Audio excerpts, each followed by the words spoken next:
One single mother employee said, "I just wanted to be with my daughter this Christmas," unaware that the CEO was in love with her.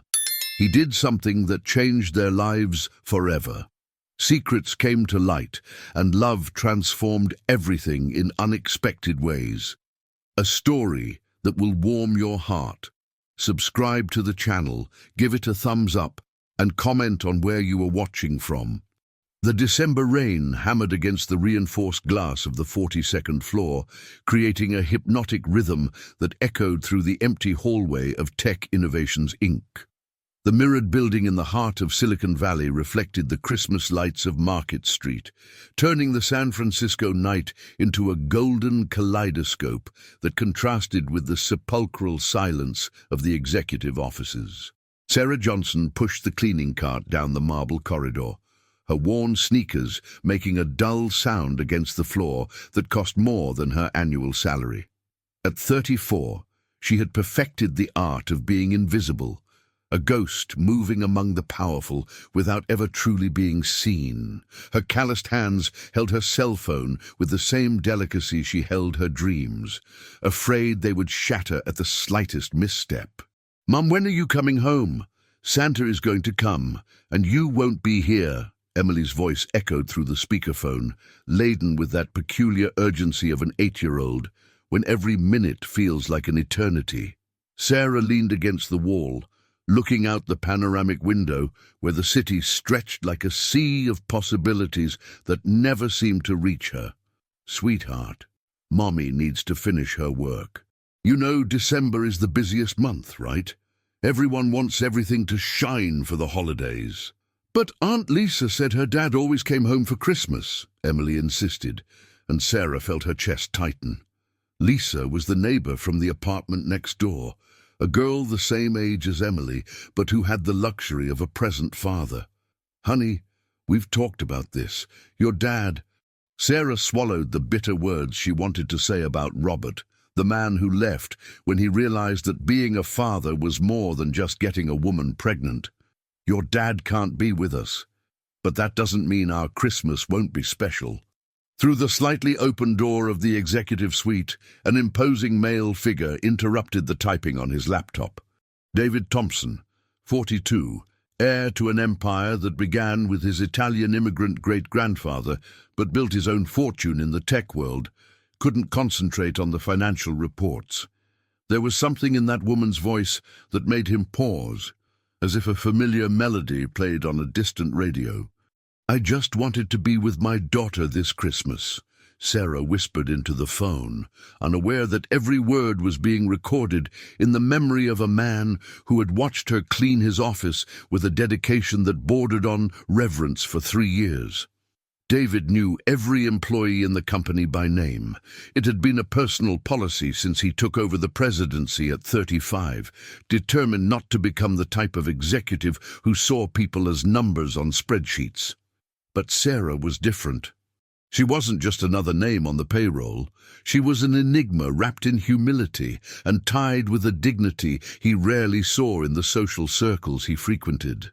Sarah Johnson, employee number 2847, hired in May 2021, cleaning department night shift. He had memorized this information long ago, but what wasn't in the HR system was how she reorganized her desk with almost maternal care, or how she always left a small arrangement of artificial flowers by the window, as if she wanted to bring a bit of life to that sterile corporate environment. "Emily, my princess, Mommy promises she will be home in time to put the stars on the tree. Do you remember our tradition? We always put the last decoration together," Sarah continued on the phone, and her voice carried a tenderness that made David question if anyone had ever spoken to him that way. The CEO slowly closed the laptop, as if the sound could betray his presence. He wasn't deliberately eavesdropping on the conversation, or at least that was what he tried to convince himself. The truth was that in recent months he had developed the habit of working late, always on the nights he knew Sarah was cleaning the executive floor. Mary Vasquez, his ex-wife, used to say he was a workaholic.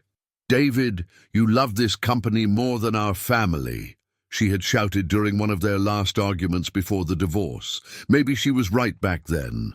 Tech Innovations had been his escape from an arranged marriage between families of the elite in San Francisco, a union that seemed perfect on paper but was as cold as the marble of the halls where they celebrated their public appearances.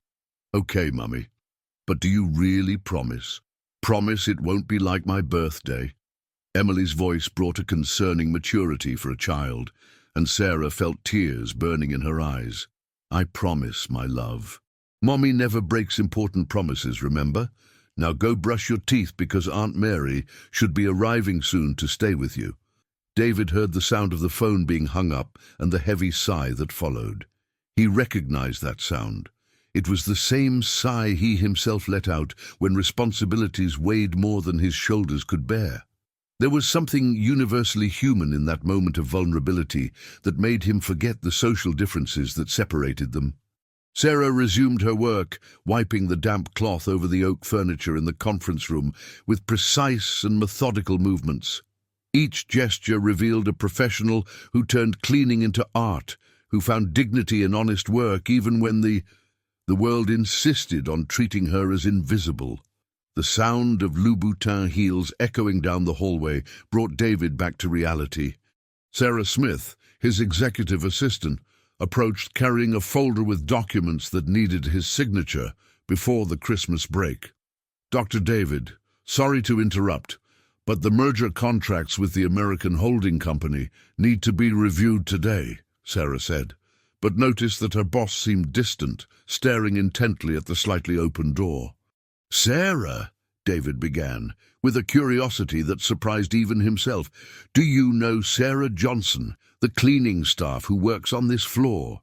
"Of course, Doctor. Sarah Johnson. Exemplary employee, never had any incidents. Why the question?" David hesitated. How could he explain that he had been observing that woman for months without fully understanding why? How could he admit that there was something in her dedication that made him question his own values? "Does she have children?" he asked, trying to sound casual. "One daughter, I believe. Emily, 8 years old. Sarah is a single mother for a few years now," Sarah replied efficiently, as someone who knew the personal lives of all the employees. "What's your interest, Doctor?" "Professional curiosity," David lied. "I'm thinking of implementing benefits for employees with children." At that moment, Sarah appeared at the door of the executive office, cart in hand, and her eyes met David's for the first time directly. For a brief second, the world seemed to pause. She had honey-colored eyes, tired yet determined, that told stories of struggle without asking for compassion. "Good evening, Dr. Thompson. Sorry to interrupt. Can I clean your office, or would you prefer I come back later?" Sarah asked, with a politeness that came from the heart, not from protocol. "Of course, Sarah. Make yourself at home. I was just about to leave," David replied, and for the first time in 3 years he said her name aloud. The name rolled off his tongue like a word in a foreign language he was learning to pronounce. As Sarah organized the cleaning supplies, David discreetly observed her movements. There was something almost ritualistic in the way she worked, as if each object cleaned was a small act of resistance against the invisibility the world imposed on her. The rain continued to beat against the windows, and New York pulsed below like a giant heart, unaware of the silent encounter happening on the 42nd floor. 2 completely different worlds had touched for an instant, and although neither knew it yet, this would be the first page of a story that would change both of their lives forever.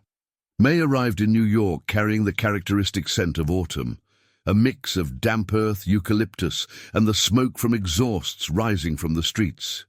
For Sarah, May meant the beginning of another cycle. Emily would turn 9 in June, which implied extra expenses that she had already started calculating mentally while waiting for the crowded bus on Market Street. The 2-room apartment in Brooklyn she shared with her daughter cost $1,800, more than half of what she earned as cleaning staff. The rest was divided between food, transportation, the public school that required expensive materials, and the meager savings she tried to maintain for emergencies. Emily had asked for a birthday party like her friends, and Sarah knew that meant at least $500 she didn't have. "Sarah, you seem worried today," commented Aunt Mary, her co-worker and the closest thing to a best friend she had. Aunt Mary Ferreira, 52 years old, had raised 3 children, visited her 2 granddaughters on Sundays, and possessed a wisdom that came from having faced similar battles. They were in the locker room of Tech Innovations, Inc., changing from civilian clothes into the navy blue uniforms that identified them as part of the support staff, a corporate euphemism for invisible employees. The locker room smelled of disinfectant and postponed dreams, with cold metal benches and lockers that creaked like the joints of those who worked on their feet all night. "It's Emily, Aunt Mary. She wants a party like her school friends. You know how it is. Kids don't understand that we can't give them everything they ask for." Sarah sighed, adjusting the uniform that always felt a bit too loose, as if it were made for a version of herself that had never existed. "Honey, have you thought about talking to Mark? He's Emily's father. He has an obligation to help," Aunt Mary suggested, but she already knew the answer from the look Sarah gave her. "Mark disappeared 3 years ago, Aunt Mary. He moved to another city, doesn't pay child support, doesn't call on Emily's birthday. To him, we no longer exist." The bitterness in Sarah's voice was controlled, refined by years of practice in swallowing disappointments. 42 floors above, David Thompson faced his own morning dilemmas. The espresso prepared by his personal assistant was cooling on the mahogany table as he reread the same report for the 3rd time, unable to concentrate.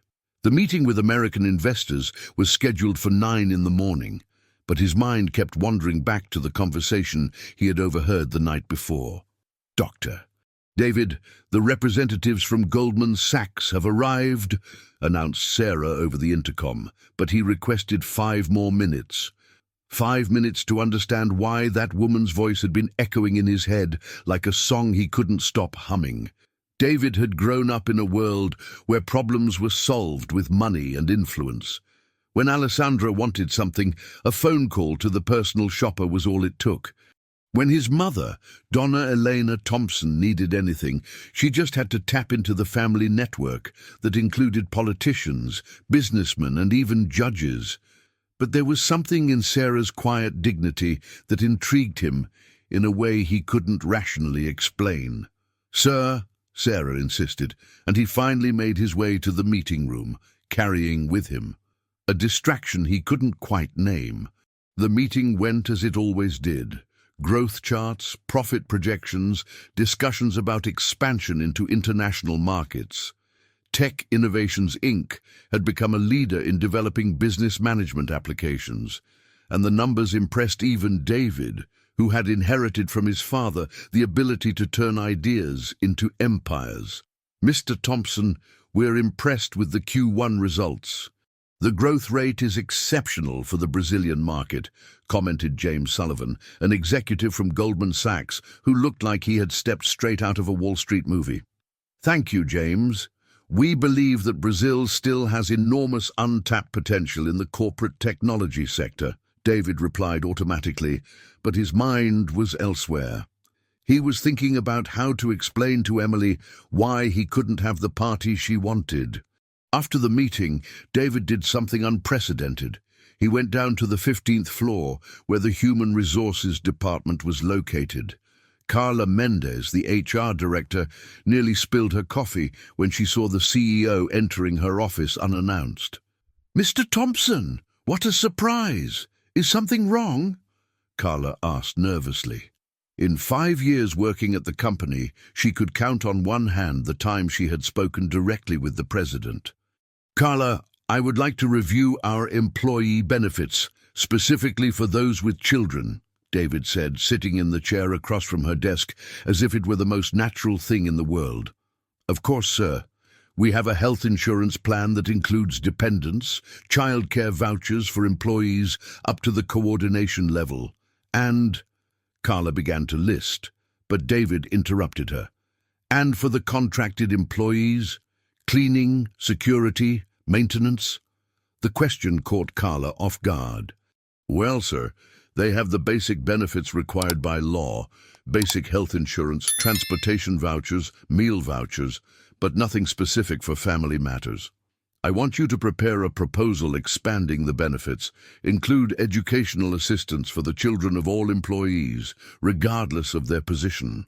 And I want an interest-free loan program for family emergencies, David said, surprising himself with the clarity of the idea. Sir, this would represent a significant increase in operational costs. The shareholders may question. Carla tried to reason, but was interrupted again. Leave the shareholders to me. I want the proposal ready in 2 weeks. Meanwhile, in the basement, Sarah began another night of work. The ritual was always the same, starting with the restrooms on the ground floor, moving up floor by floor, finishing in the executive offices around 2 in the morning. Each floor had its own personality. The lower floors smelled of anxiety and stale coffee. The intermediate ones had the aroma of controlled ambition, and the executive floors exuded power and solitude in equal parts. At 11:30 at night, when she reached the 42nd floor, Sarah noticed that the presidential office still had its lights on. This was unusual. David usually left around 9:10 at the latest. She hesitated for a moment, then gently knocked on the ajar door. Mr. Thompson, may I come in, or would you prefer I come back later? David looked up from the documents he was reviewing and felt an inexplicable flutter in his chest. Of course, Sarah. Please, come in. She entered with the cleaning cart, but something in the atmosphere felt different. There was a portable espresso machine on the side table, still steaming. Sorry for the mess. I just ordered a coffee and got lost in the documents, David said, noticing her curious gaze at the machine. Don't worry, sir. Coffee at this hour isn't very good for sleeping, is it? Sarah commented with a shy smile, starting to organize the cleaning materials. Do you drink coffee, Sarah? David asked impulsively. The question caught her off guard. Yes, sir. Those who work at night live on coffee, she replied, trying to maintain a professional tone despite the strangeness of the situation. Would you like one? It's a special blend they brought from the Milan office. Sarah stopped what she was doing and looked at him with an expression that mixed surprise and caution. Sir, I appreciate it, but it wouldn't be appropriate. I'm working. Of course you're right. I'm sorry, David said, but he couldn't hide the disappointment in his voice. Sarah finished cleaning in silence, but something had changed in the air. For the first time in 3 years, someone in that building had treated her like a person, not a function. And for the first time in a long time, David had offered something without expecting anything in return. Just as she was about to leave, David spoke again. Sarah, your daughter. Emily, right? How is she? Sarah froze at the door. How did he know Emily's name? She's fine, thank you for asking. She's a good girl. I'm sure she is. The daughter of a warrior mum can only be special. The words hung in the air like particles of golden dust in the light of the lamp. Sarah left that office carrying something heavier than the cleaning cart. She carried the seed of a hope she didn't know if she had the courage to nurture. June arrived in New York with that dry cold that made people walk faster through the streets, huddled in winter coats. For Sarah, June meant Emily's birthday and also the company's summer party at Tech Innovations, Inc., an event she always watched from afar through the windows while tidying up the rooms after hours. Mum, the teacher said that all the big companies have summer parties. Do you think there will be hot cider at your company?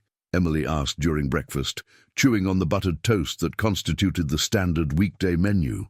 Sarah smiled, smoothing her daughter's hair before braiding it for another day of school. My love, the company party is for the valuable employees. Mum only works there at night, remember? When everyone has already gone home. But you are valuable. You keep everything clean for them to work the next day. The teacher said that all jobs are important, Emily said. Sarah insisted with the relentless logic of children who have yet to learn about social hierarchies. The small apartment smelled of freshly brewed coffee and dreams too big for the available space. The kitchen table served as a dining area, Emily's study space, and an improvised office where Sarah organized the bills at the end of the month. On the wall, a calendar marked with red pen showed the due dates for the bills, and June was particularly packed. Emily will turn 9 next week, Sarah thought, looking at her daughter who was growing up too fast, already starting to question why they lived differently from the families she saw on television. How can I explain that a birthday party costs what she earns in a week? On the 42nd floor of Tech Innovations Inc., David reviewed the preparations for the company summer party that would take place on the building's terrace. His assistant, Sarah, read the list of suppliers while he signed checks, but his mind was elsewhere. Mr. Thompson, the catering company, confirmed the menu: hot cider, mulled wine, corn on the cob, gourmet popcorn, and a full buffet of typical foods. The decoration will be handled by Party and Art, the same company that did the year-end event, Sarah reported, with the efficiency of someone who had organized corporate events for years. And the music? David asked, but he was thinking about whether Sarah would be working that night. We hired a local band and a DJ for after the folk performance. Oh, and we confirmed the square dance with the volunteer employees. We have 12 couples signed up. David stopped signing documents. Square dance?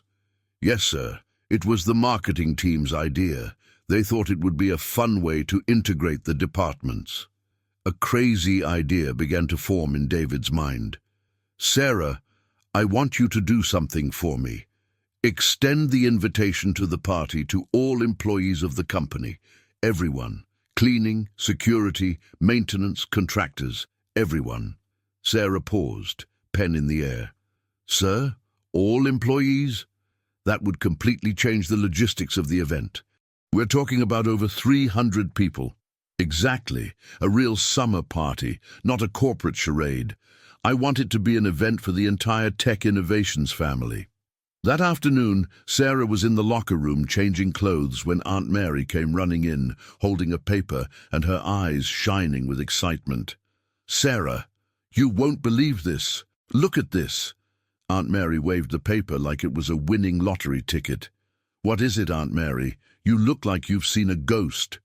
Better than a ghost, my dear. It's an invitation, an official invitation to the company's summer party. For all employees. Look here, it says, Tech Innovations Inc. is pleased to invite all employees and their families to the traditional summer party. Sarah took the paper with trembling hands. It was real, an invitation on letterhead with the company's elegant logo and her identification. Sarah Johnson, Cleaning Department. This can't be right, Sarah murmured. It must be a mistake. There's no mistake. Carla from HR confirmed it. The president himself decided that this year would be different. A party for the entire company family. Aunt Mary was beaming. Are you taking Emily? The question hit Sarah like a punch in the stomach. Of course, Emily would be thrilled at the possibility of seeing the big building where Mum works. But what if it was a prank? What if they got there and were treated like intruders? And what if... Aunt Mary, I don't have appropriate clothes for a party like that. Emily doesn't either. Nonsense, it's a summer party, Sarah. Plaid shirt, flowing skirt, braids, we can improvise. The important thing is to participate. The following Saturday, the terrace of Tech Innovations was transformed. Colourful flags fluttered in the cold June wind. Artificial bonfires, for safety reasons, warmed the atmosphere, and the smell of hot cider filled the air. The New York skyline served as a backdrop, with the illuminated buildings creating an urban panorama that beautifully contrasted with the rural decoration. Sarah arrived at 7 in the evening, firmly holding Emily's hand, who was dazzled by the crowd and the food. She had managed to improvise a summer look, a flowing skirt borrowed from Aunt Mary, a plaid shirt she had bought on sale, and braids adorned with colourful ribbons. Emily was radiant in a country-style dress that Sarah had sewn during the late nights of the week. "Mom, look at all the lights, and what a nice smell. Can I eat everything?" Emily asked, pointing to the food stalls spread across the terrace. "Slow down, Princess. Let's take it easy," Sarah replied, but she was impressed herself. She had never seen the building from such a privileged angle. The view was breathtaking. David circulated among the guests, greeting employees and their families, but his eyes were searching for a specific person. When he finally spotted Sarah, he felt his chest tighten in a way he couldn't explain. She looked beautiful in a simple and natural way, talking to Emily near the gourmet popcorn stall, her eyes shining with a joy he had never seen during work nights. "Dad, why are you looking at that woman?" a child's voice asked beside him. David turned, surprised. It was Julia, Mark's daughter, the finance department manager, an 8-year-old blonde girl, watching him with curiosity. "I'm not looking at anyone in particular, Julia. Just checking if everyone is having fun," David lied, but the girl had already followed his gaze. "She has a daughter my age. Can I go play with her?" Before David could respond, Julia had already run toward Emily, and the two girls began to chat as if they were long-lost friends. Sarah watched the interaction with a smile, not realizing that the owner of the company was approaching. "Good evening, Sarah. I'm glad you came," David said, and his voice sounded more nervous than he intended. Sarah turned, surprised. "Mr. Thompson." "Good. Good evening. Thank you so much for the invitation. Emily is delighted. And you? Are you enjoying the party?" "It's wonderful. I never imagined that New York could be seen from such a beautiful angle," Sarah replied, gesturing towards the illuminated city. At that moment, the sound of the accordion announced the beginning of the square dance. The host, a friendly gentleman dressed in country attire, began to call for volunteer couples. "Everyone, let's start our traditional square dance. We need a few more couples to complete the formation." David looked at Sarah, who was watching the children play, and made an impulsive decision that surprised him. "Sarah, would you like to dance?" The question fell like a bomb in the silence that had formed between them. Sarah stared at him with wide eyes, as if he had spoken in another language. Mr. Thompson, I don't know how to dance the square dance very well, and it wouldn't be appropriate." "Why wouldn't it be appropriate? It's just a dance. A company summer party without a square dance isn't a company summer party," David insisted, extending his hand. Sarah looked around and noticed that some people had stopped to watch the scene. Office workers were whispering to each other, and she felt her face burn with embarrassment. "Mr. Thompson, I really appreciate it, but I need to take care of Emily, and I really don't know how to dance," she declined, taking a step back. "Of course, I'm sorry," David said, but the embarrassment was visible on his face. Sarah quickly stepped away, took Emily by the hand, and murmured something about needing to leave early. David stood there in the middle of the party, feeling like a rejected teenager at the school dance. "Mum, why are we leaving? I was playing with Julia," Emily protested as they were carried toward the elevator. "Emily, it's late." "You have school tomorrow," Sarah replied. But the truth was that she felt too exposed, too vulnerable. For a moment, she had almost believed she could be just any woman, dancing with any man at any party. In the elevator, Emily asked, "Mum, was that man your boss? He seemed nice." "Yes, sweetheart, he owns the company." "And why didn't you want to dance with him? You always dance with me at home when the music plays on the radio." Sarah didn't know how to respond. How could she explain to a 9-year-old that there are different worlds, and that sometimes, even when doors open, we don't have the courage to walk through them?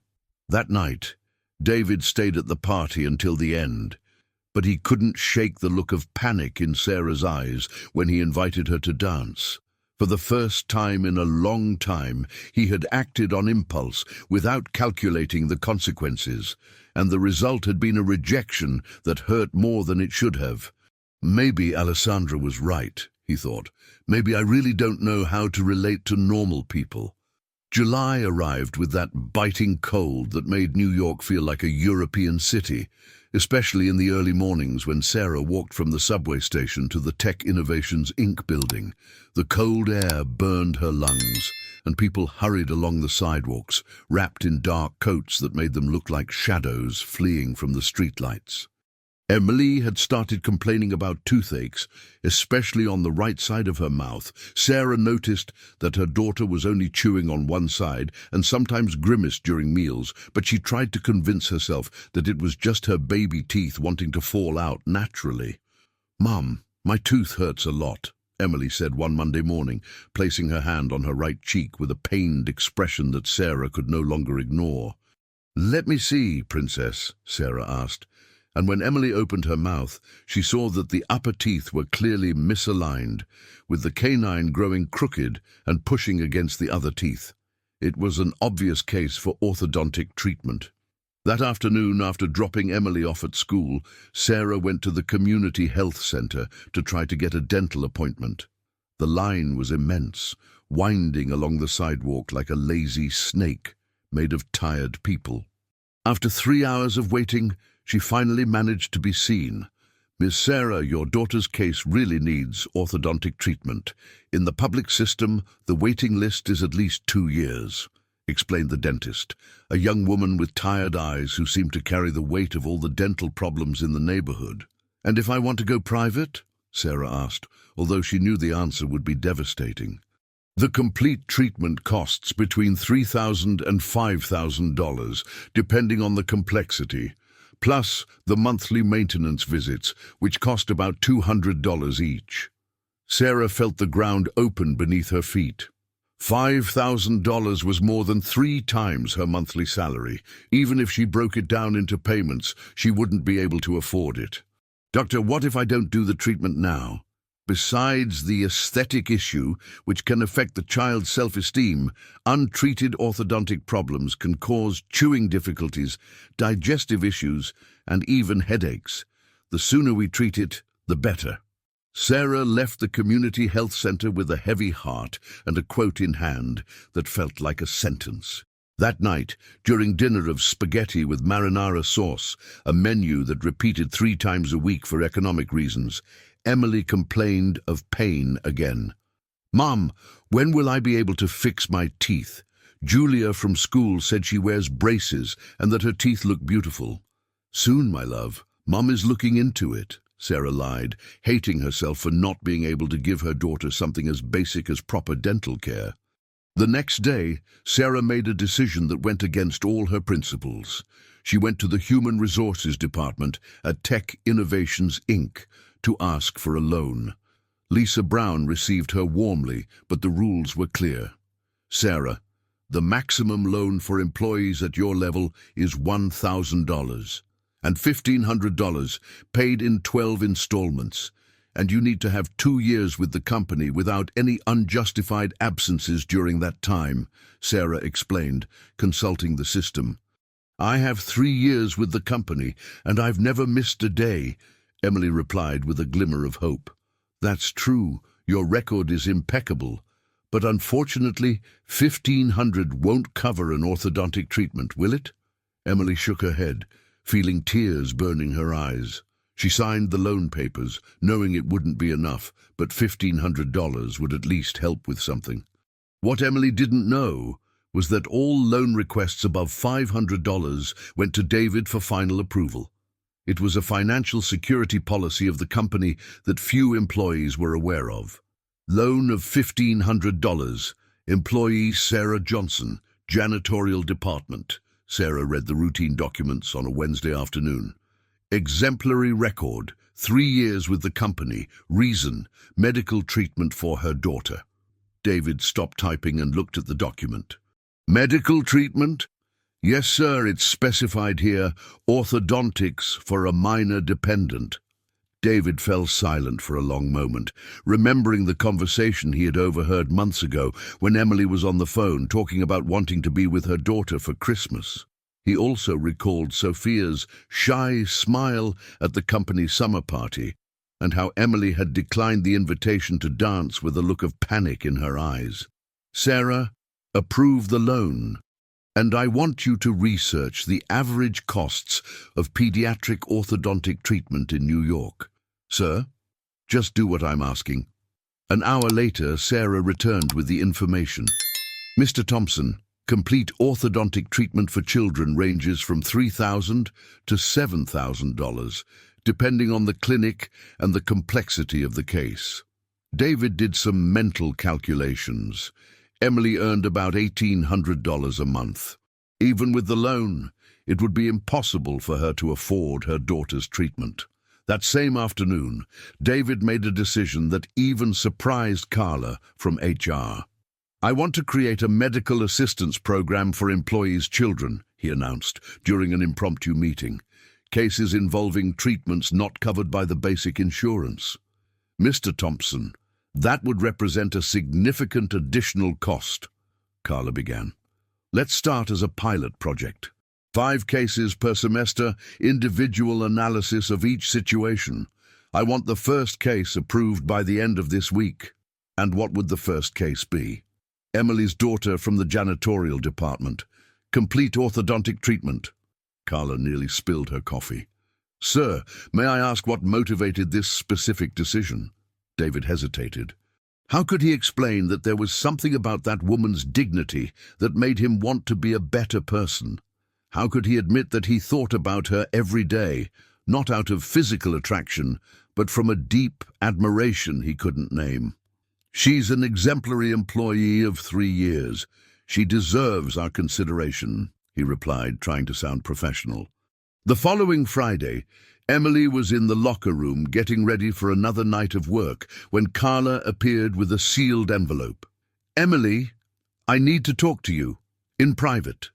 Aunt Mary discreetly stepped away, and Emily felt her stomach tighten. Had they discovered some mistake in her work? Were they going to fire her? "Emily, I have some news. The company has created a pilot medical assistance program for employees' children. You've been selected as the first case," Carla said, handing her the envelope. "I don't understand," Emily murmured, opening the envelope with trembling hands.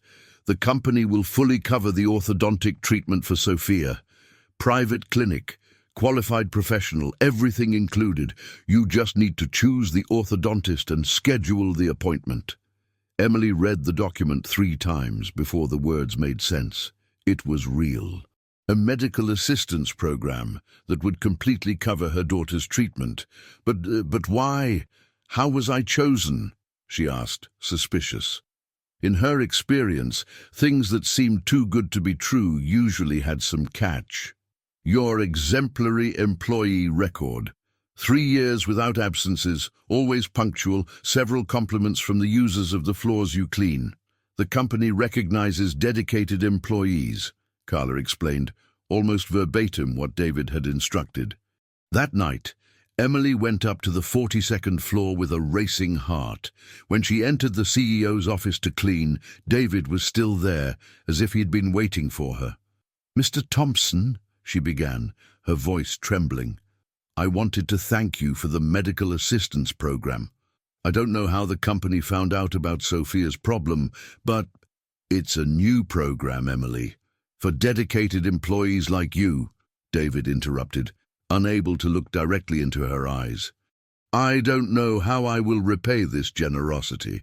"You don't need to repay anything. Just continue being the exemplary professional you've always been." Emily finished cleaning in silence, but as she was leaving, she stopped at the door and turned around. "Mr. Thompson, may I ask a question?" "Of course. Why are you being so kind to me? I'm just a janitorial employee." David looked at her for a long moment before answering. "Because you are not just anything, Emily. You are a mother who works tirelessly to provide the best for your daughter that deserves recognition." The words hung in the air like an unspoken promise. Emily left that office carrying more than gratitude. She carried a confusion of feelings she didn't know if she had the right to feel. 2 weeks later, Sophia was at the office of the best orthodontist in Brooklyn, smiling as the doctor explained how the treatment would work. Emily watched everything with tears in her eyes, still not fully believing that this was happening.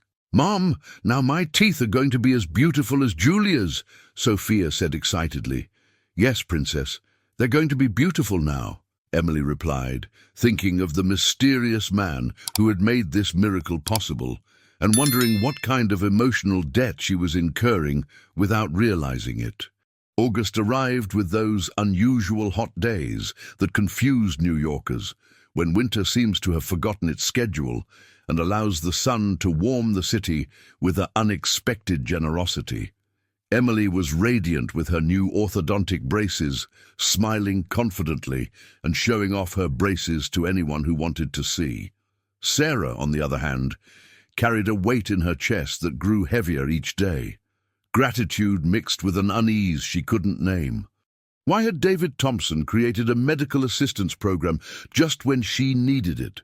Why had she been the first recipient? The coincidences were too many to be mere coincidences. "Sarah, you've been acting strange lately," Aunt Mary commented during the snack break in the small basement cafeteria that eternally smelled of cleaning products and reheated coffee. "Since Emily started her dental treatment, you look like you've seen a ghost." "It's just hard to swallow, Aunt Mary." "Why me?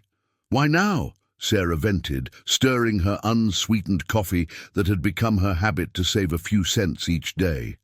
"Honey, sometimes we need to accept that good things can happen without ulterior motives. You've been an exemplary employee for 3 years, never caused any problems. Aunt Mary, do you know any company that creates social programs for contracted employees? A company that barely remembers we exist?" Sarah interrupted, her voice carrying a distrust that had grown during sleepless nights. The answer came in a way Sarah never imagined. The following Thursday, she was organizing David's papers at the executive desk when a document caught her attention. It was a correspondence from the legal department with the header "Confidential" in red, but it was open, as if David had been interrupted in the middle of reading. Sarah didn't usually read executive documents. It was a matter of professional ethics that she took very seriously. But something in the header made her pause. Medical Assistance Program. Employees. Legal Analysis. She looked around. David had left for a meeting and wouldn't return before midnight. The hallway was empty. Against all her principles, Sarah read the document. "As requested by Mr. David Thompson, please find attached the legal analysis of the medical assistance program created specifically to cover the orthodontic treatment of minor Emily Johnson, daughter of employee Sarah Johnson, janitorial department. It is important to note that the creation of this program was subsequent to the loan request from the aforementioned employee, indicating possible personal favoritism." Sarah felt the ground collapse beneath her feet. She read the document 3 times, each word burning like acid in her eyes. The program didn't exist before she needed it. It had been created specifically for her, for Emily.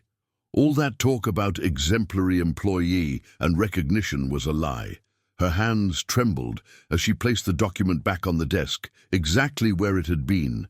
The humiliation burned in her chest like molten lava. She was an object of charity. Worse than that, she was an object of disguised charity, wrapped in corporate lies to protect the conscience of a wealthy man. Sarah finished cleaning that office like an automaton, each movement mechanical and precise, while her mind boiled with anger and shame. How had she been so naive? How had she believed she could be special to someone like David Thompson? On Friday, Sarah arrived at work early. She needed to make a decision that had been maturing in her chest since discovering the document. She headed straight to HR, where she found Lisa organizing papers for the weekend. "Lisa, I need to talk to you about the medical assistance program," Sarah said, entering the office with a determination that surprised even herself. "Sure, Sarah. Is there a problem with Emily's treatment?" I want to cancel. Lisa stopped organizing the documents and looked at Sarah in shock. Cancel? But Sarah, the treatment has barely started. Emily will have... I want to cancel the program. I don't want this help anymore, Sarah repeated, her voice coming out firmer than she felt inside. Sarah, I don't understand. Did something happen? Did someone say something? Lisa, answer me one thing honestly. Did this program exist before I requested the loan? The question caught Lisa off guard. She hesitated for a moment too long, and her hesitation was all the answer Sarah needed. The program was created to assist employees in special situations, Lisa began, but Sarah interrupted her. It was created for me, specifically for me, and I won't accept disguised charity as a social program. Sarah, it's not charity, it's recognition. It's humiliation, Sarah cut in, her voice heavy with a wounded dignity that impressed Lisa. I'm not a social project for an executive with a heavy conscience. At that moment the door opened and David entered the office. He had been informed by Sarah Smith that Sarah was in HR, wanting to cancel the program, and he had come down immediately. Sarah, can we talk? He asked. But the look she gave him was filled with a coldness he had never seen before. We have nothing to discuss, Mr. Thompson. I'm just cancelling a benefit I shouldn't have accepted. Sarah, please, let me explain. Explain what? That you created a fake program to give me charity without me realizing it? That you lied about me being an exemplary employee when you were really just feeling sorry for me? The words came out like sharp blades, cutting the air between them. David felt each one like a punch to the stomach. It's not like that, Sarah. You really are an exemplary employee. The program is a lie, Mr. Thompson, and I won't accept lies, no matter how well-intentioned they may be. Sarah turned to Lisa. I want you to cancel everything, today. I will pay for what has already been spent, even if I have to pay it off over 2 years. Sarah, be reasonable. You can't afford orthodontic treatment, David tried to argue, but immediately realized he had said the wrong thing. Exactly, Mr. Thompson, I can't afford it, and that's why I shouldn't be receiving it. People like me shouldn't dream of things that cannot be paid for, Sarah replied, her voice heavy with a bitterness that made David step back. It's not about having or not having the means. It's about justice. About recognizing people's worth, about rich guilt, Mr. Thompson, about an executive wanting to feel good by helping the poor employee. The silence that followed was as heavy as lead. Lisa watched the scene, unsure how to intervene, while David and Sarah faced each other like two gladiators in an invisible arena. You're being unfair, David finally said. Unfair? Sarah laughed, but there was no humor in her laughter. Unfair is lying to someone who trusts you. Unfair is making someone feel special when they are really just an object of charity. You are special, Sarah. I'm a janitorial employee, Mr. Thompson, nothing more than that. And it was good to be reminded of it. Sarah headed for the door, but before leaving, she turned one last time. Lisa, I want everything cancelled by Monday. And Mr. Thompson, thank you for reminding me of my place. She left the office, leaving a piercing silence behind. David stood there feeling like a boy who had broken his most precious toy without understanding how. That night, Sarah told Emily that the treatment would be interrupted due to technical issues. The girl cried, not understanding why something so good had to end so quickly. But, Mom, I liked my braces. They were going to make my teeth pretty, Emily sobbed in her mother's lap. Your teeth are already pretty, Princess, and when Mom manages to save money, we'll take care of them again, I promise. Sarah made that promise, knowing it would take years to fulfill, but it was better this way. It was better to live in reality, no matter how harsh, than to live in the illusion that someone like her could be special to someone like David Thompson. That early morning, when she passed by the executive office to clean it for the last time before requesting a transfer to another floor, Sarah found an envelope on the table with her name on it. Inside was a handwritten letter. "Sarah, I know you won't accept apologies, but I need you to know that it was never charity. It was admiration. Admiration for a woman who works with dignity, who raises a wonderful daughter alone, who transforms cleaning into art. You are right. I lied about the program, but I didn't lie about you being special, David." Sarah read the letter once, folded it carefully, and threw it in the trash. Some truths were too late to fix the humiliation, and some bridges, once burned, could not be rebuilt. Or at least, that was what she tried to convince herself of while cleaning that office for the last time, unaware that David was watching from afar, wondering how something that had started as admiration had turned into such deep pain in his chest. August dragged on like a wounded soldier on the battlefield, each day heavier than the last. Sarah had managed to transfer to the afternoon shift, cleaning the commercial floors from the ground to the 15th, far from the executive offices where she might run into David. It was a harder job. More foot traffic, restrooms that needed cleaning 3 times a day, trash cans that constantly overflowed, but at least her dignity was intact.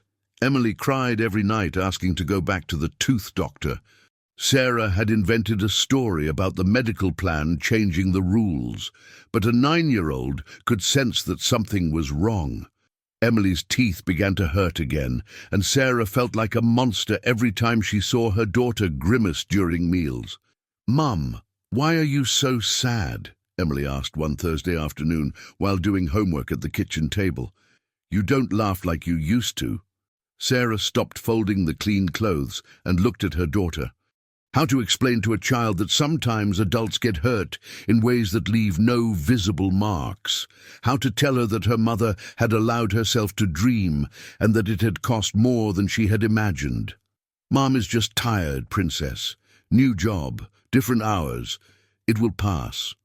"Do you think if I'm really good the tooth doctor will let me go back?" Emily asked, with the innocent logic of children who believe the world operates based on behavior. Sarah felt her chest tighten.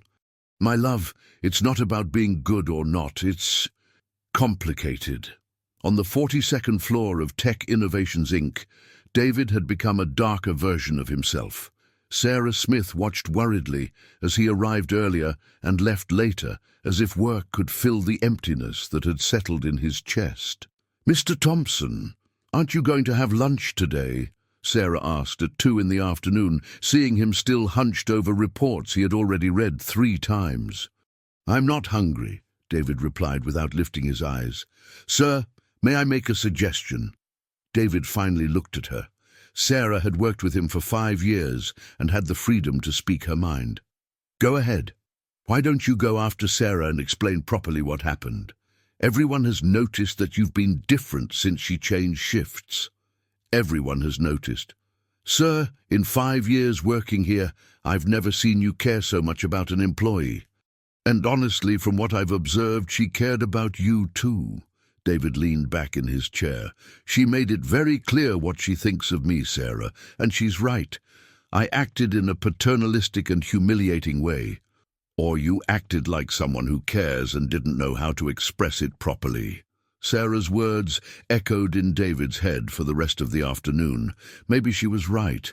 Maybe he could try to talk to Sarah again, explain his motivations better. But how to approach someone who had made it clear she didn't want to see him anymore? The answer, Emily, came from an unexpected source. The following Friday, David was leaving the building around 7 in the evening when he saw a scene that made him stop immediately. Emily was sitting on the sidewalk in front of the building, next to a woman he recognized as Aunt Mary, a colleague of Sarah. The girl was quietly crying while Aunt Mary tried to console her. David hesitated for a moment, then approached. "Excuse me, is everything okay?" he asked, crouching down to Emily's level. Aunt Mary recognized him immediately and became visibly nervous. "Mr. Thompson, I'm sorry, we were just about to leave." No, don't worry. I just wanted to see if I could help with anything." "Emily, right?" David said, addressing the girl with a gentleness that surprised Aunt Mary. Emily stopped crying and looked at him with red eyes. Are you the dentist? The question caught David off guard. Not exactly, Emily. I'm a friend of your mom's, David. My mom said you weren't going to help me with my teeth anymore because I wasn't good enough, Emily said, and each word felt like a stab to David's heart. No, Emily, you didn't do anything wrong. You're a wonderful girl, David replied, casting a questioning glance at Aunt Mary. Mr. Thompson, Lisa had to leave early today because Emily was in a lot of pain. She went to the pharmacy to buy some medicine, but she's taking a while. I offered to stay with Emily so she wouldn't go up to the dentist's office without her mom. Aunt Mary explained quickly. Toothache? David asked, concerned. Ever since I stopped going to the dentist, they hurt all the time, especially at night, Emily replied, putting her hand on her cheek. David felt a mix of anger and sadness. Lisa was letting her daughter suffer because of wounded pride. Or maybe it was he who had created an impossible situation for her. Emily, would you like me to talk to your mum about your teeth? Would you do that? The girl's eyes sparkled with hope. At that moment, Lisa appeared around the corner, carrying a bag from the pharmacy. When she saw David crouched next to Emily, her face immediately closed off. Emily, let's go, she said tersely, without looking at David. Mom, mister, David said he's going to talk to you about my teeth, Emily said excitedly, not noticing the tension in the air. Emily, I've already said the tooth issue is resolved. Let's go home, Lisa replied, reaching out her hand to her daughter. Lisa, can we talk for a minute? David asked, standing up. We have nothing to talk about. Your daughter is in pain. That's more important than our pride. The words hit Lisa like a punch. She looked at Emily, who was watching the adults' interaction with the keen intuition of children who sense when something important is happening. Aunt Mary, can you take Emily to the station? I'll catch up with you, Lisa finally said. Of course, dear. Come on, Emily, let's go buy a lollipop at the candy stand, Aunt Mary said, extending her hand to the girl. Mum, do you promise you'll talk properly with Mr. David? Promise you won't fight? Emily asked with a seriousness that didn't match her 9 years. I promise, Princess. Emily walked away with Aunt Mary, looking back several times as if to ensure the adults wouldn't disappear. Lisa and David stood on the sidewalk, the movement of Market Street flowing around them like a river that didn't touch them. The night was beginning to fall, and the lights from the offices created a golden mosaic on the glass of the buildings. She's in pain every night, Lisa finally said, her voice heavy with fatigue. Lisa, why won't you accept that I pay for the treatment? No fake programs, no lies, just because I can, and she needs it. Because I'm not your charity, David. It was the first time she called him by his name, and the sound was like music to his ears. What if it weren't charity? What if it were something else? Lisa stared at him. What else? David took a deep breath. It was now or never. What if it were because for the last 3 years you've become the part of my day that I look forward to the most? What if it were because when you clean my office, it becomes more than clean? It comes to life. What if it were because your daughter smiles like you, and that reminds me that there are still good things in the world? The words poured out all at once, like water from a dam that finally finds a crack. Lisa was silent for a long moment. David, you don't know me. You don't know my life, my problems, where I come from. Then let me know. Why? Why me? You could have any woman you want. Because you're the only one who makes me want to be a better person. Because you work with a dignity I've never seen in anyone. Because when you talked to Emily on the phone about wanting to be with her at Christmas, I realized that for 3 years, I was just existing, not living. Lisa felt tears burning her eyes. David, you don't understand. Our worlds are different. I live in a 2-room apartment in Brooklyn. You live wherever you live. I work to survive. You work because you want to. This can't work. What if I told you that none of this matters to me? It matters to me. It matters because I've lived a relationship where I was the weak link, where I was the one who smiled up, and I swore I would never again. David took a step toward her. Lisa, look at me.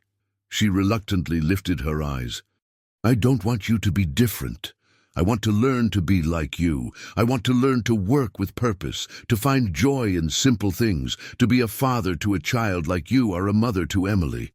You want to be adaptações. Sofia, Emily, Henrique, David, Doutor dos Dentes, Dentist, São Paulo, New York, setembro, September, ortodontia, ortodontics, brigadeiro, chocolate truffles, R$ 1.200, $1,200, funcionária, employee, faxineira, janitor, mãe, mom, doutor, Mr. Escola, school, coração, heart, mãe, mom, trabalho, job, reunião, meeting, documento, document, sala, office, comida, food, café, coffee, papéis, papers, carta, letter, empresa, company, programa, program, ajuda, help, sistema, system, humilhação, humiliation, dignidade, dignity, mundo, world, pessoas, people, vida, life, coração, heart, mãe, mom, doutor, Mr.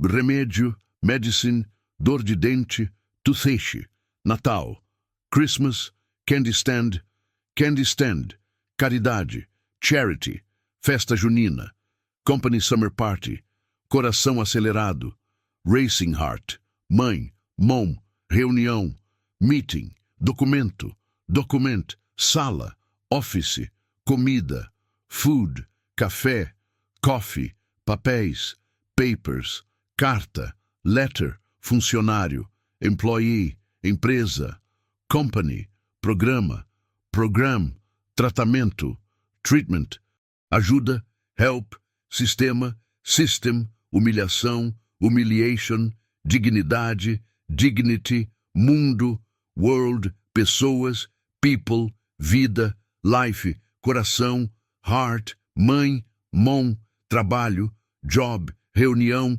meeting, documento, document, sala, office, comida, food, café, coffee, papéis, papers, carta, letter, funcionário, employee, empresa, company, programa, program, tratamento, treatment, ajuda, help, sistema, system, humilhação, humiliation, dignidade, dignity, mundo, world, pessoas, people, vida, life, coração, heart, mãe, mom, trabalho, job, reunião, meeting, documento, document, sala, office, comida, food, café, coffee, papéis, papers, carta, letter, funcionário, employee, empresa, company, programa, program, tratamento, treatment, ajuda, help, sistema, system, humilhação,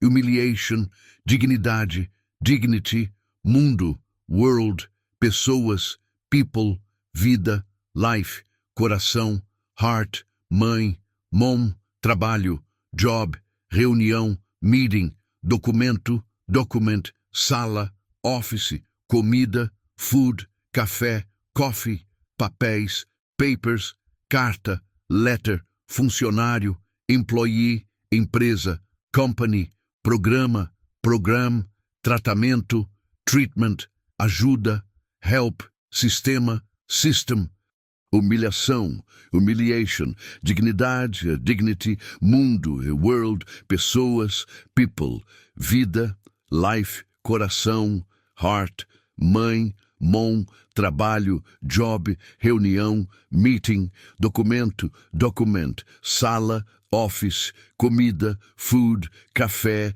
coffee, papéis, papers, carta, letter, funcionário, employee, empresa, company, programa, program, tratamento, treatment, ajuda, help, sistema, system, humilhação, humiliação, dignidade, dignity, mundo, world, pessoas, people, vida, life, coração, heart, mãe, mom, trabalho, job, reunião, meeting, documento, document, sala, office, comida, food, café, coffee, papéis, papers, carta, letter, funcionário, employee, empresa, company, programa, program, tratamento, treatment, ajuda, help, sistema, system, humilhação, humiliation. Dignidade, dignity, mundo, world, pessoas, people, vida, life, coração, heart, mãe, mom, trabalho, job, reunião, meeting, documento, document, sala, office, comida, food, café, coffee, papéis, papers, carta, letter, funcionário, employee, empresa, company, programa, program, tratamento, treatment, ajuda, help, sistema, system, humilhação, humiliation, dignidade, dignity, mundo, world, pessoas, people, vida, life, coração, heart, mãe, mom, trabalho, job, reunião, meeting, documento, document, sala, office, comida, food, café, coffee, papéis, papers, carta, letter, funcionário, employee, empresa, company, programa, program, tratamento, treatment, ajuda, help, sistema, system, humilhação, humiliation, dignidade, dignity, mundo, world, pessoas, people, vida, life, coração, heart, mãe, mom, trabalho, job, reunião, meeting, documento, document, sala, office, comida, food, café, coffee, papéis, papers, carta, letter, funcionário, employee, empresa, company, programa, program, tratamento, treatment, ajuda, help, sistema, system, humilhação, humiliation, dignidade, dignity, mundo, world, pessoas, people, vida, life, coração, heart, mãe, mom, trabalho, job, reunião, meeting, documento, document, sala, office, comida, food, café, coffee, papéis, papers, carta, letter, funcionário, employee, empresa, company, programa, program, tratamento, treatment, ajuda, help, sistema, system, humilhação, humiliation, dignidade, dignity, mundo, world, pessoas, people, vida, life, coração, heart, mãe, mom, trabalho, job, reunião, meeting, documento, document, sala, office, comida, food, café, coffee, papéis, papers, carta, letter, funcionário, employee, empresa, company, programa, program, tratamento, treatment, ajuda, help, sistema, system, humilhação, humiliation, dignidade, dignity, mundo, world, pessoas, people, vida, life, coração, heart, mãe, mom, trabalho, job, reunião, meeting, documento, document, sala, office, comida, food, café, coffee, papéis, papers, carta, letter, funcionário, employee, empresa, company, programa, program, tratamento, treatment, ajuda, help, sistema, system, humilhação, humiliation, dignidade, dignity, mundo, world, pessoas, people, vida, life, coração, heart, mãe, mom, trabalho, job, reunião, meeting, documento, document, sala, office, comida, food, café, coffee, papéis, papers, carta, letter, funcionário, employee, empresa, company, programa, program, tratamento, treatment, ajuda, help, sistema, system, humilhação, humiliation, dignidade, dignity, mundo, world, pessoas, people, vida, life, coração, heart, mãe, mom, trabalho, job, reunião, meeting, documento, document, sala, office, comida, food, café, coffee, papéis, papers, carta, letter, funcionário, employee, empresa, company, programa, program, tratamento, treatment, ajuda, help, sistema, system, humilhação, humiliation, dignidade, dignity, mundo, world, pessoas, people, vida, life, coração, heart, mãe, mom, trabalho, job, reunião de meeting, documento, document, sala, office, comida, food, café, coffee, papéis, papers, carta, letter, funcionário, employee, empresa, company, programa, program, tratamento, treatment, ajuda, help, sistema, system, humilhação, humiliation, dignidade, dignity, mundo, world, pessoas, people, vida, life, coração, heart, mãe, mom, trabalho, job, reunião, meeting, documento, document, sala, office, comida, food, café, coffee, papéis, papers, carta, letter, funcionário, employee, empresa, company, programa, program, tratamento, treatment, ajuda, help, sistema, system, humilhação, humiliation, dignidade, dignity, mundo, world, pessoas, people, vida, life, coração, heart, mãe, mom, trabalho, job, reunião, meeting, documento, document, sala, office, comida, food, café, coffee,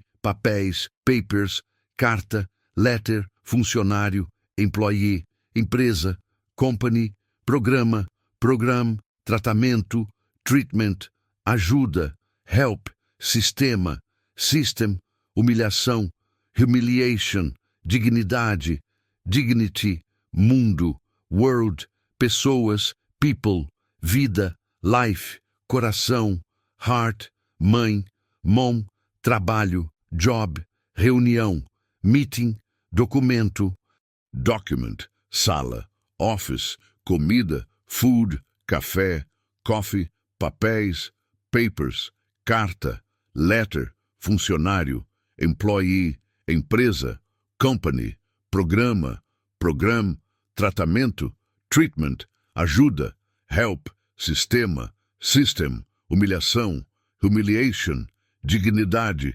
dignity, mundo, world, pessoas, people, vida, life, coração, heart, mãe, mom, trabalho, job, reunião, meeting, documento, document, sala, the office, comida, food, café, coffee, papéis, papers, carta, letter, funcionário, employee, empresa, company, programa, program, tratamento, treatment, ajuda, help, sistema, system, humilhação, humiliation, dignidade, dignity, mundo, world, pessoas, people, vida, life, coração, heart, mãe, mom, trabalho, job, reunião, meeting, documento, document, sala, office, comida, food, café, coffee, papéis, papers, carta, letter, funcionário, employee, empresa, company, programa, program, tratamento, treatment, ajuda, help, sistema, system, humilhação, humiliation, dignidade, dignity, mundo, world, pessoas, people, vida, life, coração, heart, mãe, mão, trabalho, job, reunião, meeting, documento, document, sala, office, comida, food, café, coffee, papéis, papers, carta, letter, funcionário, employee, empresa, company, programa, program, tratamento, treatment, ajuda, help, sistema, system, humilhação, humiliation, dignidade, dignity, mundo and world, pessoas, people, vida, life, coração, heart, mim. Do you feel comfortable at our events, in our circles, with our friends? Amanda's words echoed in David's head throughout the rest of the day. Not because he agreed with her, but because they touched on insecurities he knew also haunted Lisa. That afternoon, when Lisa finished her shift, David was waiting for her in the lobby of the building, as had become customary. "Lisa, do you have a few minutes? I'd like to talk about something." They walked to a nearby cafe, a simple place that served sandwiches and espresso to the employees of the commercial buildings in the area. Lisa ordered a café au lait. David, a double espresso. "Lisa, I need to tell you about a conversation I had today," David began, and she noticed the tension in his voice. "About us? About the rumors that are circulating about us." Lisa felt her stomach tighten. What kind of rumors? David recounted Amanda's visit, omitting the cruelest details, but Lisa was smart enough to read between the lines. "She's right," Lisa finally said, stirring the sugar into her coffee with more force than necessary. "No, she's not. David, look around us." Lisa gestured discreetly to the cafe where they were. "Here, we look like a normal couple, but in your world, at your events, with your friends, I would always be the cleaning lady who won over the boss. And so, to hell with the others. It doesn't work that way. You know it doesn't work that way." Lisa sighed.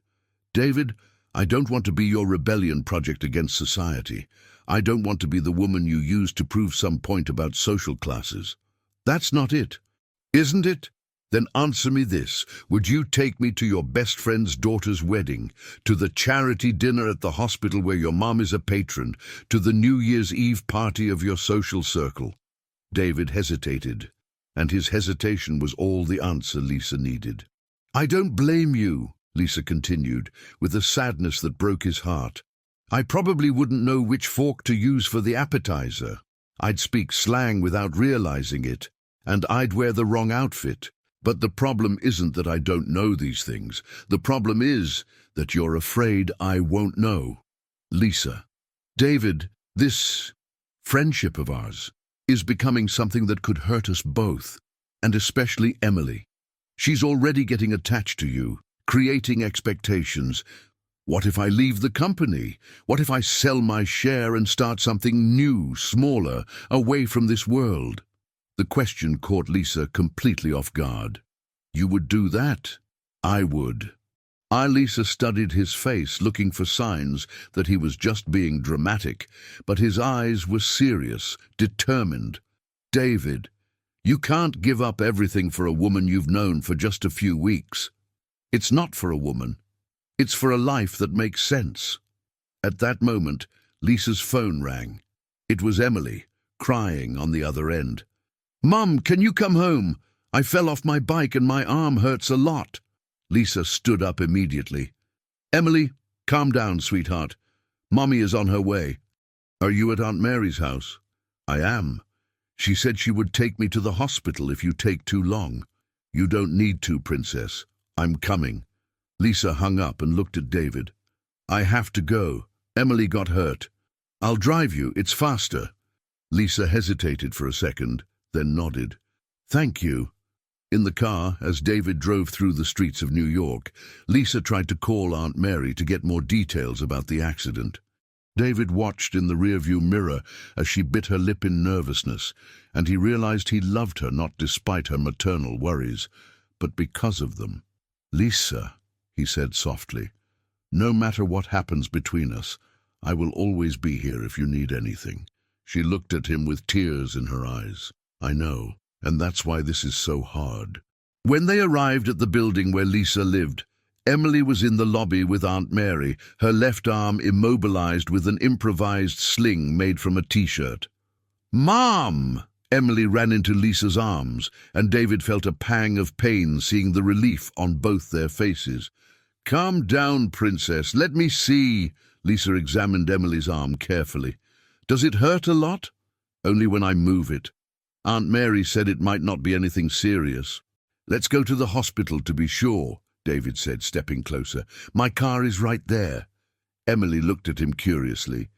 "Are you Mr. Thompson, the dentist?" "I am. And you must be the bravest Emily in New York." "I'm not brave. I cried when I fell off the bike. Crying when we get hurt doesn't mean we're not brave. It means we're human." During the ride to the hospital, Emily nervously chattered about the accident, about how she had tried to do a trick she saw in a movie, and how the bike was too big for her. David answered all her questions with a patience that impressed Lisa. At the hospital, while they waited for the X-ray results, Emily fell asleep in Lisa's lap. David watched the two of them in silence, and he knew with absolute certainty that he was willing to face any social storm to protect that little family. The doctor confirmed it was just a mild sprain, nothing that couldn't be resolved, with a few days of rest and anti-inflammatories. When they left the hospital, it was already past midnight.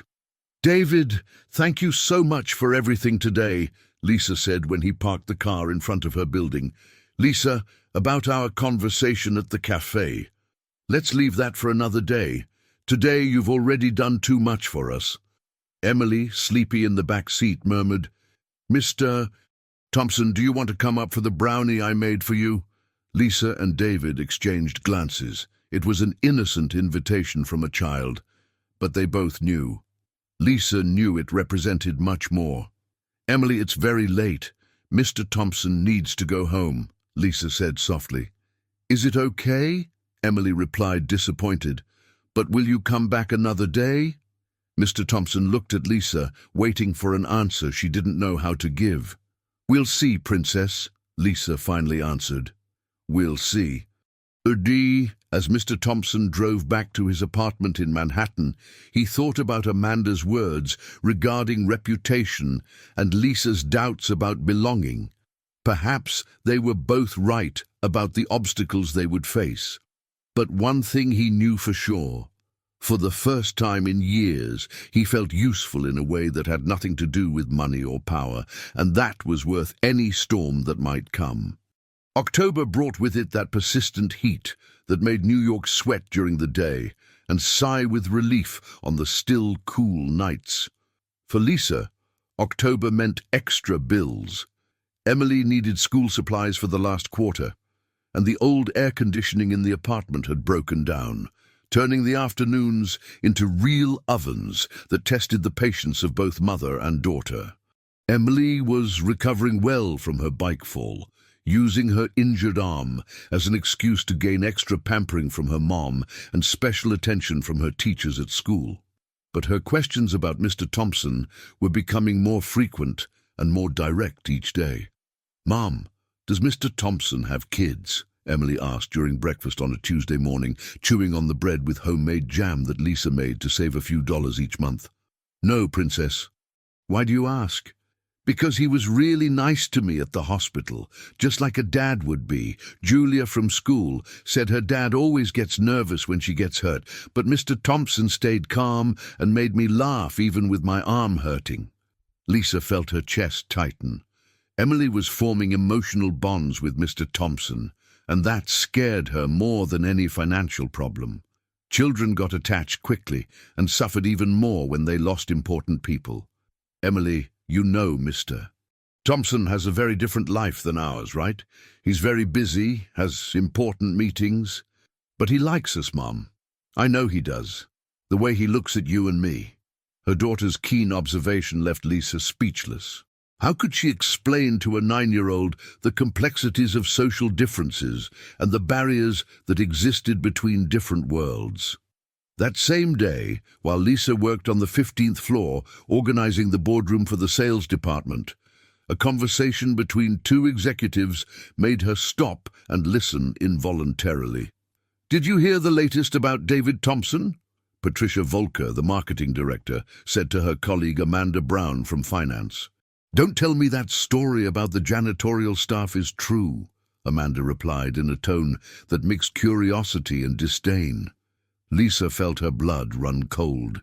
She hid behind the partition, pretending to organize the cleaning supplies while listening to every word. "It's true. Amanda told my sister-in-law at the spa yesterday. It seems he's completely obsessed with a janitor from the company. He's already offered to pay for her daughter's medical treatment, waits for the woman to finish her work to talk." Wow, what a scandal! Imagine when this reaches the ears of the American shareholders. A CEO involved with subordinate staff. It's grounds for dismissal. Worse, Amanda is furious. She was trying to save the marriage and found out about this. She said she would make a scene if necessary. And the woman?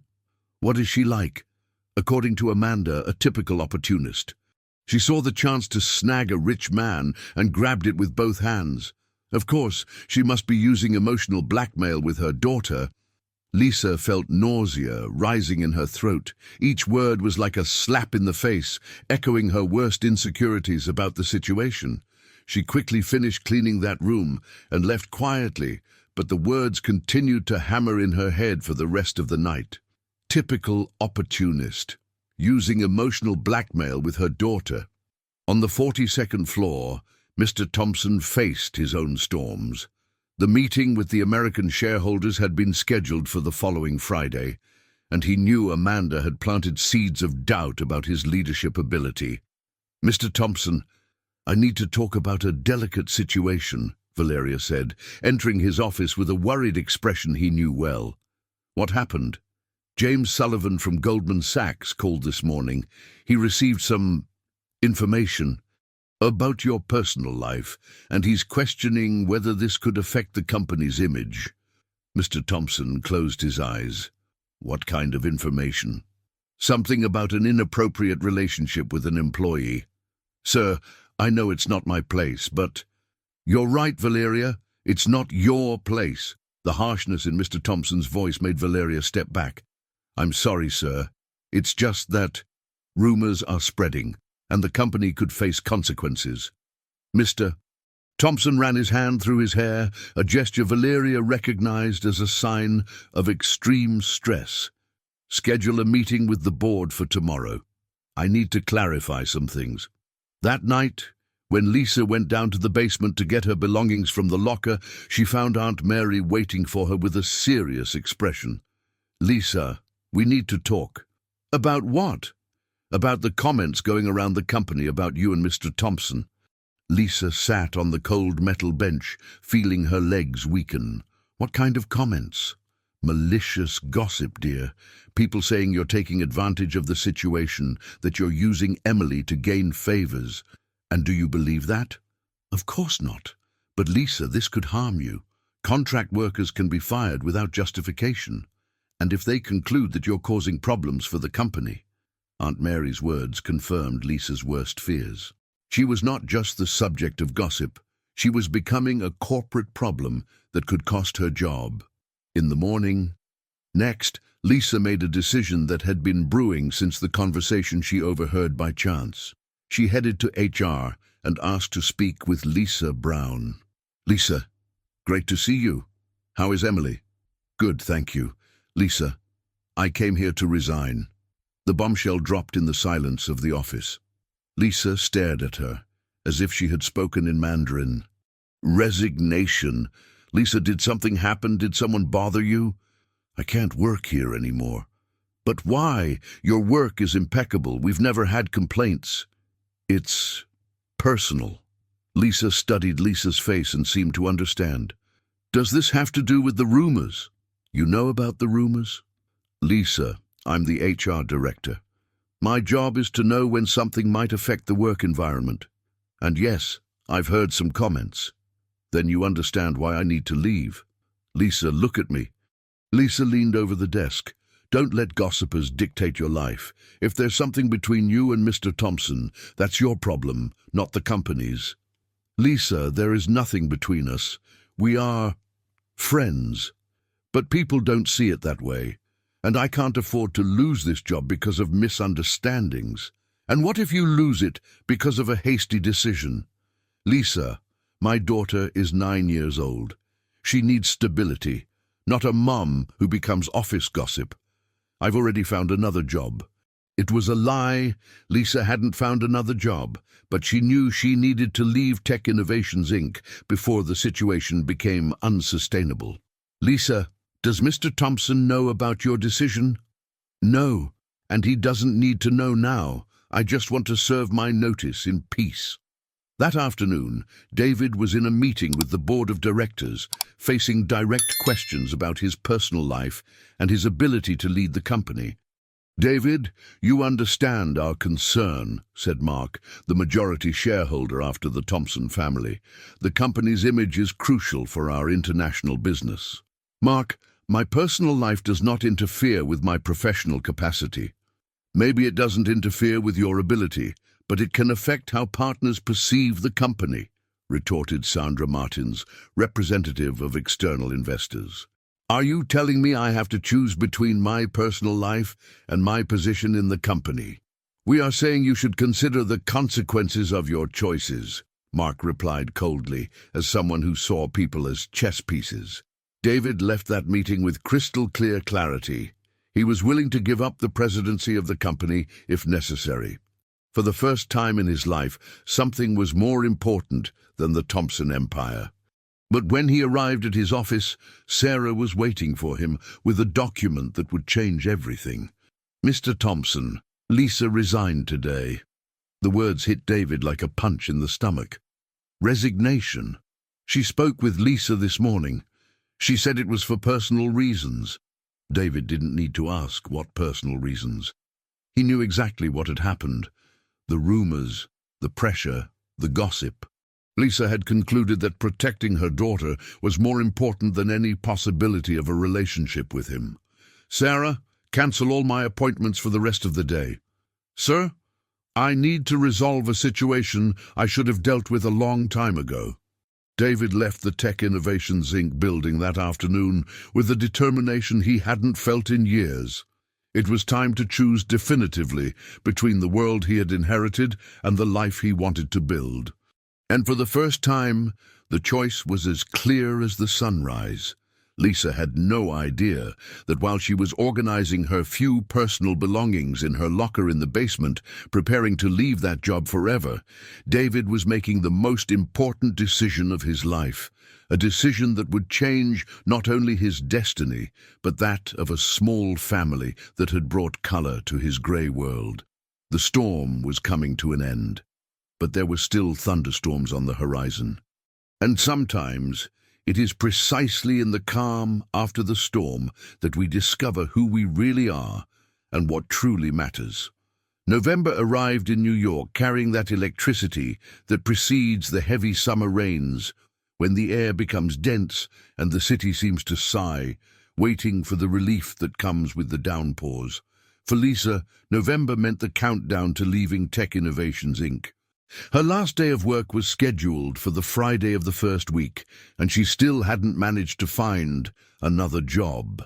Emily sensed her mother's tension, even though Lisa tried to hide her worries behind forced smiles and conversations about plans for the school holidays in December.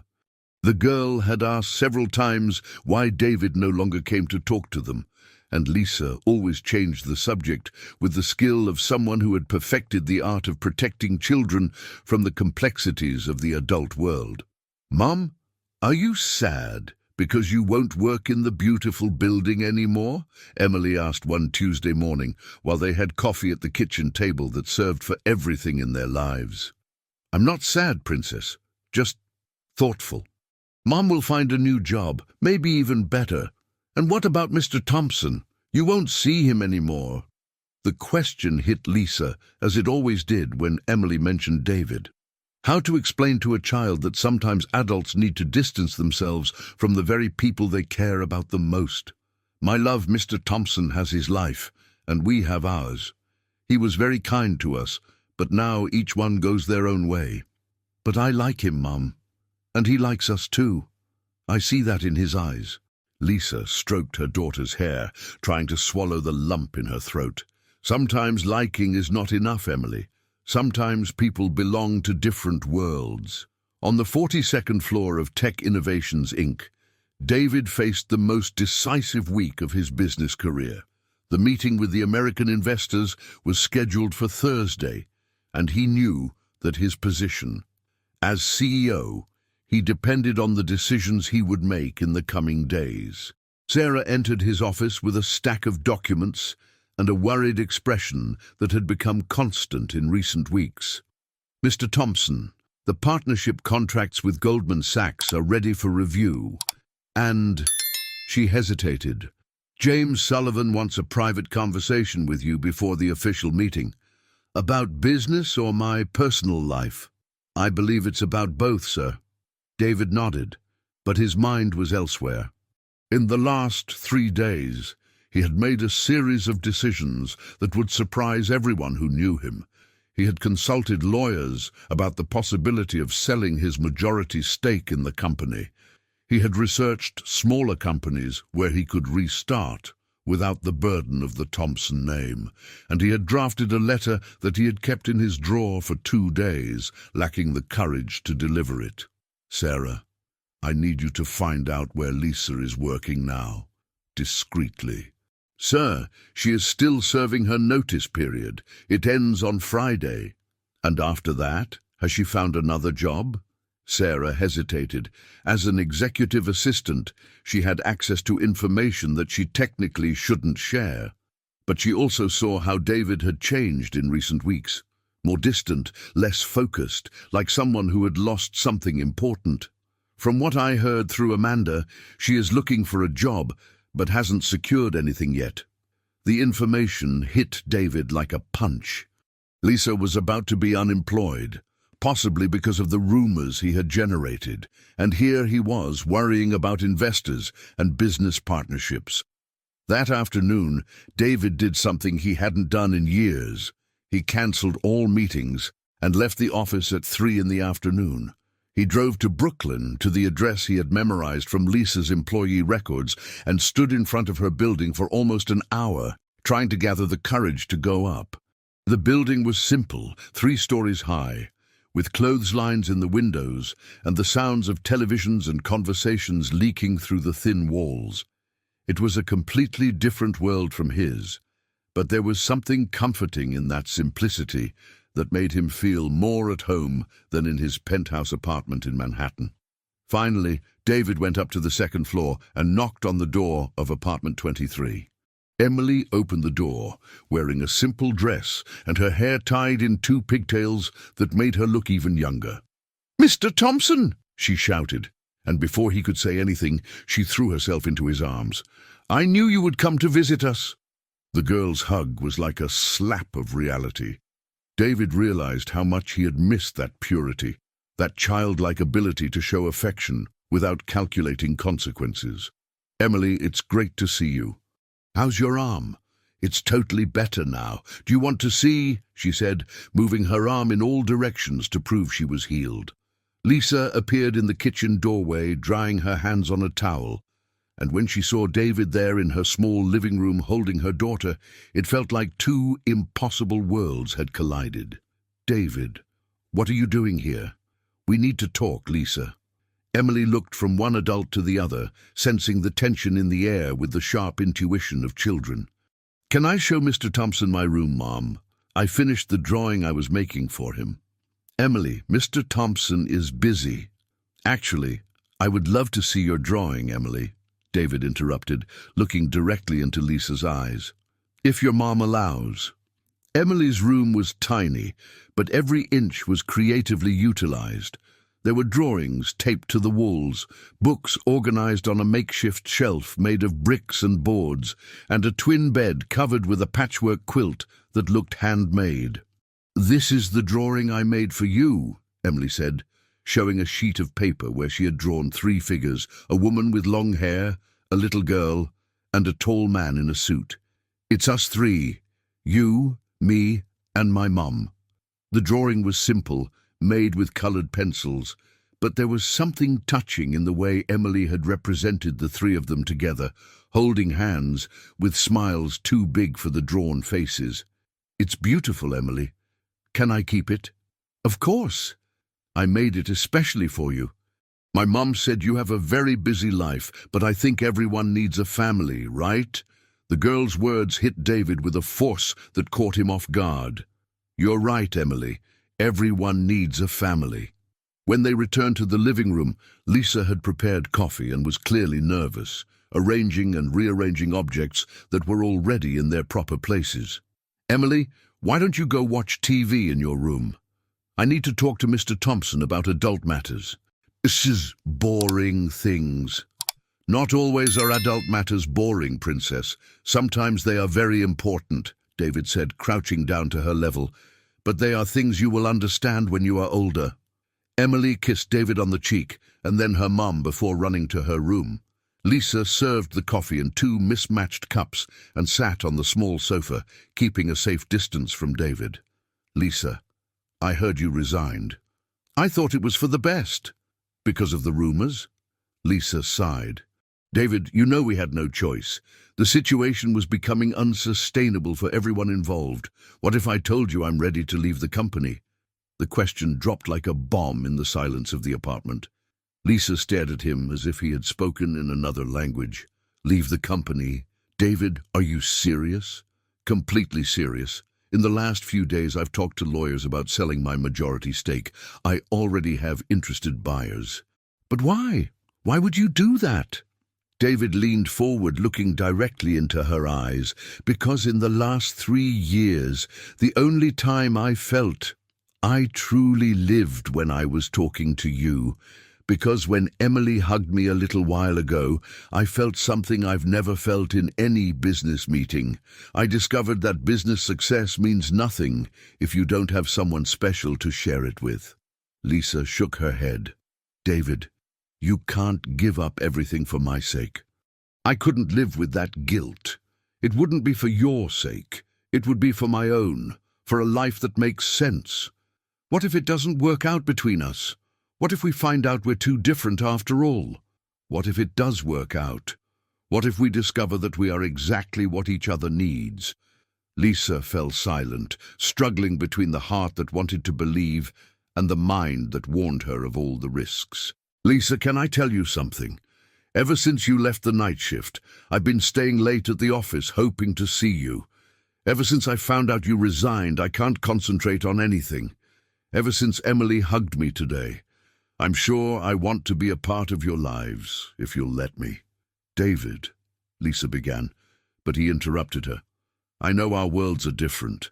I know there will be people talking, judging, criticizing. But I also know that when I'm with you two, I'm the best version of myself, and that's worth any sacrifice." At that moment, Emily appeared in the room carrying a jar of brownies. "I forgot to offer the brownies I made for Mr. David." "Mom, didn't you say it's rude not to offer food to guests?" Lisa and David laughed, and the tension in the air dissolved like sugar in water. "Thank you, Emily.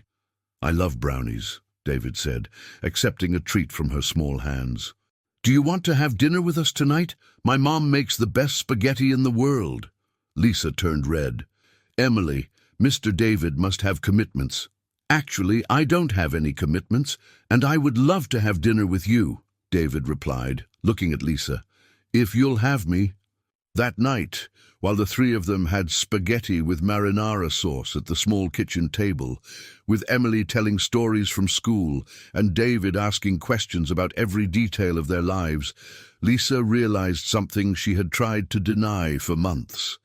This felt like family. It felt right. It felt how it was supposed to be.